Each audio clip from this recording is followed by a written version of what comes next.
Can you see by the dawn's early light what so proudly we hailed at the twilight's last gleaming, whose broad stripes and bright stars through the perilous fight o'er the ramparts we watched were so gallantly streaming, and the rockets red glare, the bombs bursting in air, gave proof through the night that our flag was still there. Oh, save us, thou star-spangled banner yet wave, o'er the land of the free and the home of the brave.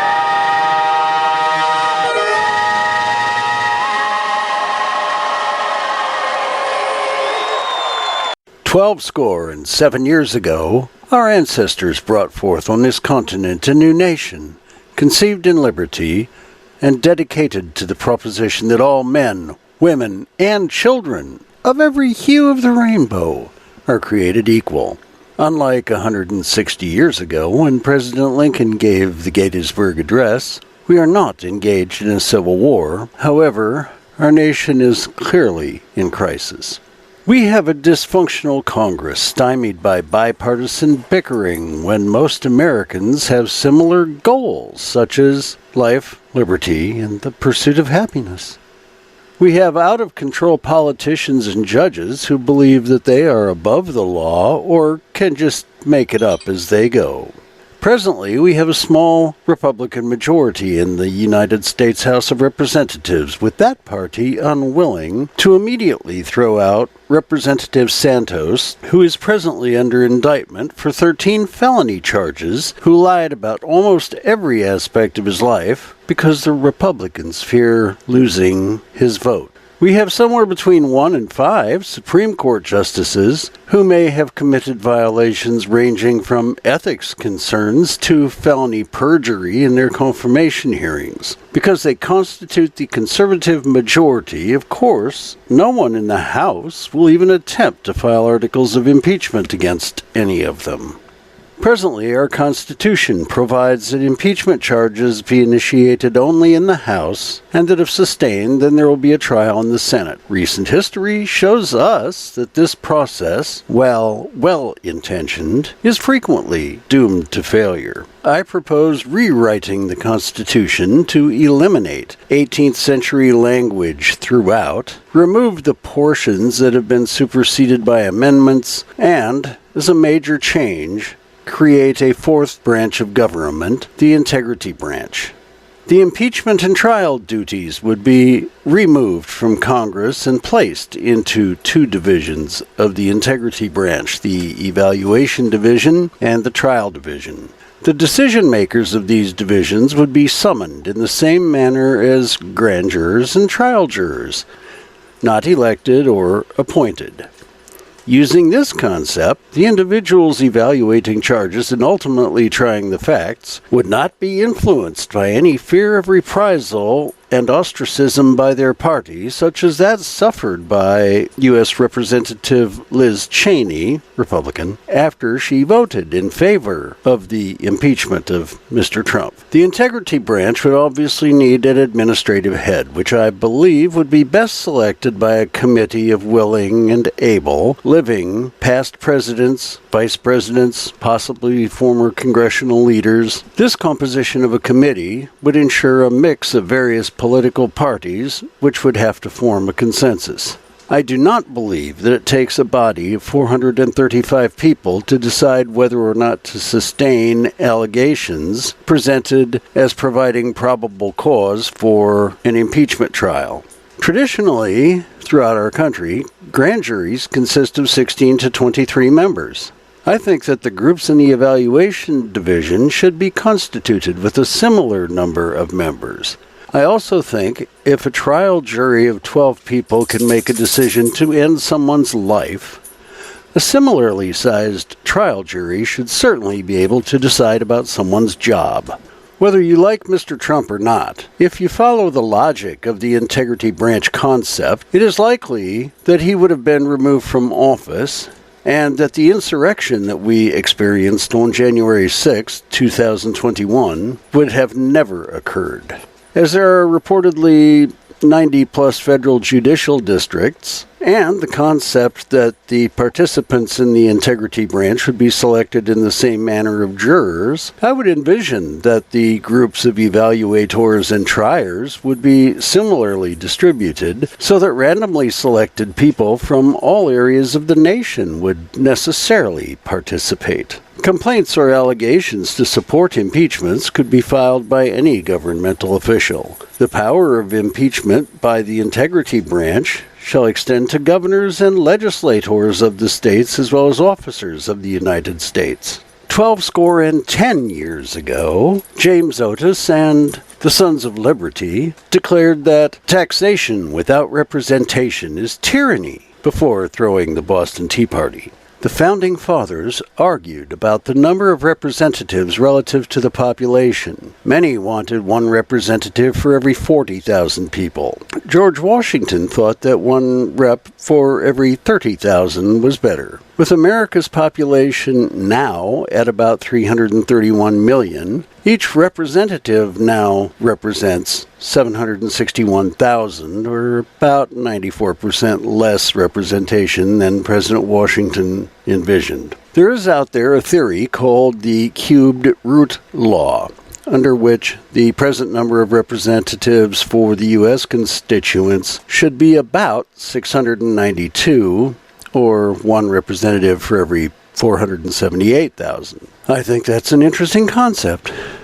Aside from considerations of a fourth branch of government and suitable representation, there are many other categories of issues which I believe are of vital importance to the best interests of our nation. Those issues, not necessarily in order of importance, are: 1. The United States budget must be balanced.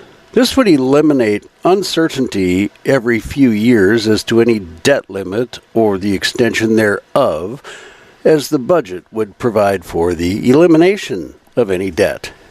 2. Equal rights for women. Recently, the Equal Rights Amendment was ratified by another state. However, Congress blocked its implementation based on timeliness of said ratification. We need to fix that. 3. As it is not in the best interests of our nation to employ career politicians, term limits shall be established for members of the House of Representatives and the Senate. It's been suggested to me that 2 terms in each side of Congress should be fine.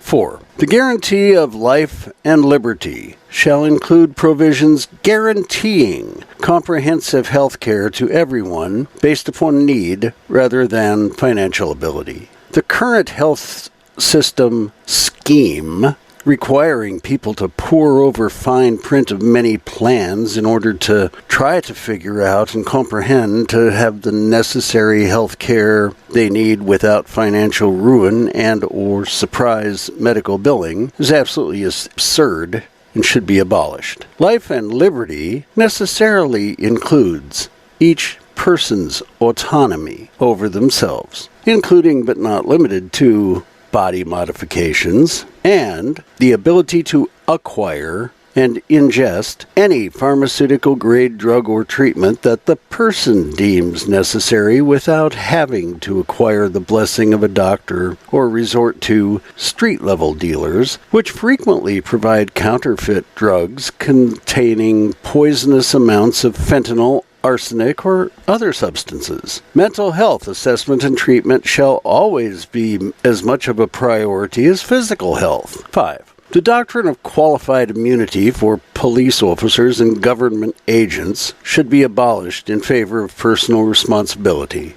The riots presently happening in France and the worldwide unrest following the police murder of George Floyd should be indications enough that this doctrine be abolished. 6. Once taken, an oath to protect and defend the Constitution from all enemies, foreign and domestic, shall not expire until the death of the person taking said oath. Anyone who has taken such an oath, who engages in any insurrection or uprising against our government, should be found guilty of treason. 7. The current 13th Amendment to our Constitution, which reads in pertinent part, "Neither slavery nor involuntary servitude shall exist within the United States," should necessarily include the enslavement of the populace to maintain counting systems and file tax returns. Personal income taxes should be replaced by a fair tax sales tax. 8. In the 18th century, our nation was in its infancy, and the language of the Second Amendment can be interpreted in a variety of ways. With the advent of any criminal's ability by 3D printing, private machine shops, and other means to produce, acquire, and distribute untraceable guns, it is imperative that all persons are entitled to keep and bear arms with no reason other than the need to be able to defend themselves in public. 9. The grounds for impeachment, treason, bribery, and, quote, other high crimes and misdemeanors, unquote, needs to be updated to define what the other high crimes and misdemeanors would actually be. It distresses me greatly that many of the January 6th invaders were charged only with misdemeanor crimes for what I believe should clearly be felonious activity. 10. Internet transparency and truthfulness. Proxy or otherwise hidden domain registrations should be outlawed. Ordinary people should not have to jump through a bunch of hoops or the expenses involved in acquiring subpoenas to find out who owns a domain. Similarly, the granting to tech companies of blanket immunity of nearly everything on their websites violates the equal protection and due process of citizens seeking redress for the publication of fraudulent information simply because the tech firms don't want the expense of fact-checking. 11.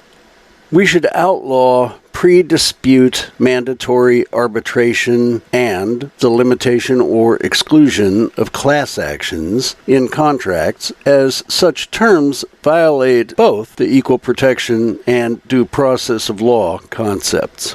12. In no case should a president, governor, mayor, or anyone else be pardon themselves for wrongdoing.